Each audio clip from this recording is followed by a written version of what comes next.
কি বলবেন? এবং সব দিকে তো নেশা ছড়াছড়ি চলে যাচ্ছে।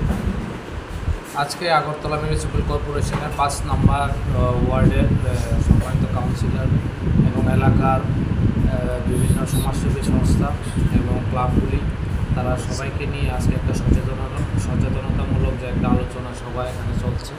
তো সেটার মধ্যে তাদের মধ্যে আজকে আমরা এই এলাকার সমস্ত অংশের অভিভাবক, ক্লাব কর্তৃপক্ষ এবং যারা বিভিন্ন প্রতিনিধি আছেন, জনপ্রতিনিধি, সবাইকে নিয়ে আমরা আগামী দিনে যাতে এই এলাকাকে আরও সুন্দরভাবে আমরা নেশামুক্ত রাখতে পারি সেই চেষ্টা করব, সেই প্রতিজ্ঞা এবং সচেতনতা আলোচনায় আজকে এখানে চলছে। আমরা বিগত দিনেও এই এলাকার মধ্যে বিভিন্ন ধরনের নেশাবিরোধী অভিযান করেছি এবং এই এলাকার যারা কুখ্যাত কিছু নেশা কারবারি ছিল তাদেরকেও আমরা গ্রেপ্তার করেছি। বর্তমানেও কয়েকজন জেল হেফাজতে আছে। আমরা আগামী দিনেও আরও জোরদারভাবে এই প্রচেষ্টা চালাবো যাতে এই এলাকাকে সম্পূর্ণভাবে আমরা নেশা থেকে মুক্ত রাখতে পারি। কাউন্সিলর এই উদ্যোগটাকে কী চোখে দেখছেন?